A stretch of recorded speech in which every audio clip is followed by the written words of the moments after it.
Dans l'actualité de la santé, ce matin avec Christelle Balestrero, quelque chose qui nous concerne tous, quel que soit notre âge, quel que soit notre sexe. Alors, on a longtemps cru qu'à partir de 25 ans, quand on perdait des neurones, on nous disait ça à l'époque, vous les perdez, ben vous les retrouverez jamais. Oui, mais vous en avez suffisamment, plusieurs millions de millions. Bon, très bien, on a cru ça pendant longtemps. Mais qui c'est qui a eu cette idée-là et qui c'est qui a eu l'autre idée contraire? Tout le monde, les neurobiologistes du début du siècle dernier étaient persuadés qu'on avait un capital neurone à la naissance et que ce capital neurone déclinait et qu'on ne pouvait pas fabriquer de nouveaux neurones. D'ailleurs, il y a un prix Nobel de médecine en 1906 qui a justement été récompensé pour ses travaux sur le sujet. Bon, il s'est bien trompé et c'est tant mieux, la science évolue.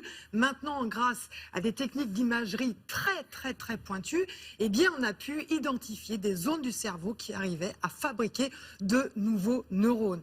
Et la bonne nouvelle, c'est que ces nouveaux neurones, eh bien, sont encore plus actifs que les anciens. Ils arrivent à avoir plus de connexions. Attendez, on peut les fabriquer à n'importe quel âge? On les fabrique à n'importe quel âge. Il y a une aire du cerveau très importante, une petite aire du cerveau très importante qui est impliquée dans la mémoire. Eh bien, on sait, c'est l'hippocampe, on sait qu'à 50 ans, les neurones de cette petite aire du cerveau sont totalement constitués, sont totalement nouveaux. Ils ont été constitués à l'âge adulte.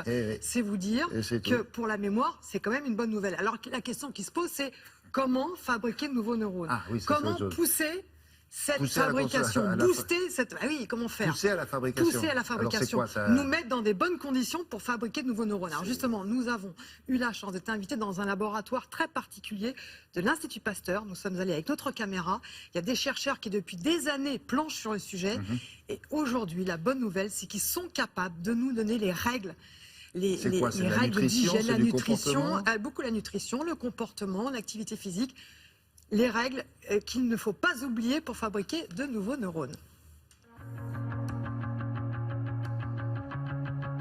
Aujourd'hui, dans le cerveau, on sait qu'il y a un élément majeur de la plasticité cérébrale, c'est la fabrication de nouveaux neurones, ce qu'on appelle la neurogénèse adulte.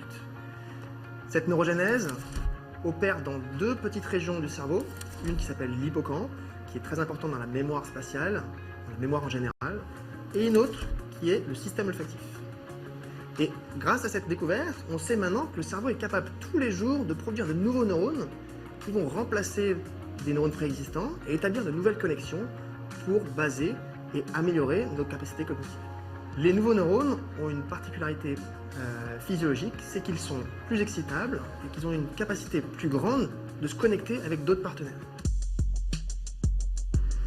Depuis quelque temps, les chercheurs s'intéressent à savoir qu'est-ce qui stimule, qu'est-ce qui inhibe la production de nouveaux neurones dans le cerveau. Premier point, on sait que l'activité du cerveau lui-même est très importante pour stimuler la production de nouveaux neurones à l'intérieur. Et en particulier, les étapes d'apprentissage, la recherche de nouveautés dans notre quotidien, dans notre environnement, fait qu'on stimule davantage notre cerveau et qu'on va davantage stimuler cette production de nouveaux neurones. Mais le cerveau vit dans un corps, et le cerveau est aussi capable de ressentir des phénomènes, des hormones, des mécanismes qui sont liés à l'activité du corps. Par exemple, on sait que l'activité physique régulière est capable de libérer certains facteurs qui vont eux-mêmes stimuler la production de nouveaux neurones directement dans le cerveau. Plus récemment, les chercheurs ont même montré que les bactéries qui peuplent notre intestin, ce qu'on appelle le microbiote, ce microbiote est capable d'influencer notre cerveau et les processus de prolifération cellulaire. Comment ça marche ? Ces bactéries sont capables de libérer certains facteurs qui peuvent influencer le système immunitaire ou voire directement diffuser par le sang jusqu'au cerveau pour influencer des processus synaptiques comme la prolifération neurale. A contrario, plusieurs paramètres peuvent aussi inhiber et diminuer la production de nouveaux neurones dans le cerveau. On sait en particulier que certaines conditions pathologiques comme le stress chronique, l'anxiété ou la dépression peuvent induire localement des processus chimiques qui peuvent amener à la diminution de la production des nouveaux neurones dans notre cerveau. De même, la prise de certains psychotropes, de certains médicaments, peuvent directement agir sur l'activité du cerveau et donc perturber la production de nouveaux neurones à l'âge adulte. Psychotrope, Oui. nuance, substance illicite. Dis donc, ça fait des années déjà qu'on a dit que l'intestin, c'était le deuxième cerveau. Il faut le bichonner Mais alors, il faut le l'intestin. bichonner, mais dans beaucoup de maladies. On parle de maladies neurodégénératives, on parle de cancer même. C'est vraiment important. On parle du deuxième cerveau, notre intestin, mais on sait que cet intestin, les bactéries, des milliards de bactéries qui se baladent dans notre intestin, sont capables de communiquer avec nos neurones et dans les deux sens, ce qui est incroyable. Alors l'idée, effectivement, c'est de favoriser ces bonnes bactéries, qu'elles se plaisent, qu'elles se développent. Ouais. Et pour ça, l'alimentation, c'est soient vraiment à très l'aise. important. Et il faut savoir qu'il y a des engrais à bactéries. Vous mettez de l'engrais C'est-à-dire sur ces bactéries et c'est les bonnes bactéries qui se développent, les mauvaises bactéries, elles ne se développent pas.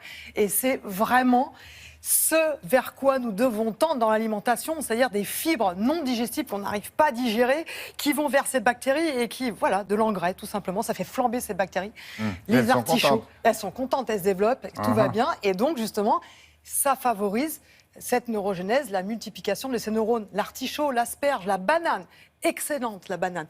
La salade, chicorée, oignon, endive, topinambour, poireau, salsifis Bon, et le son d'avoine. Jusque-là, que il n'y a vous pouvez- rien de désagréable là-dedans. Non, mais c'est bien. Ce sont les aliments qui en contiennent vraiment beaucoup. Eh bien, ce serait bien, tous les jours, dans notre alimentation, choisir 3 ou 4 de ces aliments. On peut alterner. Voilà. Voilà, Ça fait quoi, 3 de développer. 5, vous en avez une dizaine. là. Voilà, le son d'avoine au petit déjeuner. Quand vous prenez au petit déjeuner, vous avez vos céréales. vous Une rajoutez dizaine le son. sur 5 jours va. ouvrables, ça fait 2 par jour. C'est pas énorme. Ça va. Et vraiment, vous bichonnez Non, mais ce votre qu'on ne intestin. sait pas, c'est à quelle dose. Vous dites, oui, la banane, c'est bon. À C'est dose, quoi, la à banane, dose c'est bon? nutritionnelle, une par jour. Après, vous pouvez avoir l'artichaut le midi et puis le son Non, mais d'avoine. c'est ça, c'est une le par matin. jour. Voilà, une par jour. Ce qu'il faut, c'est mixer tous ces aliments. Alors, ce qui qui serait sont bien, très vous leur demanderez intéressants. à vos potes la prochaine fois qu'ils nous donnent des doses. Oui. C'est-à-dire Une portion. Une portion Non, mais par- une portion, c'est quoi? C'est un oignon ou c'est 3? Voilà, une portion, ça serait un oignon. 3, ça fait beaucoup. Une banane, un peu de Une son banane. d'avoine, comme les céréales du D'accord. petit déjeuner. Un artichaut en Un entier. artichaut en entier, des endives, une portion d'endives. Voilà, le son d'avoine, encore ça une fois, suffit, c'est je suis très pas sûr. intéressant. Non, Mais ça, bon. c'est particulier, ça suffit. Pas mal Asperge. tout ça. Merci beaucoup.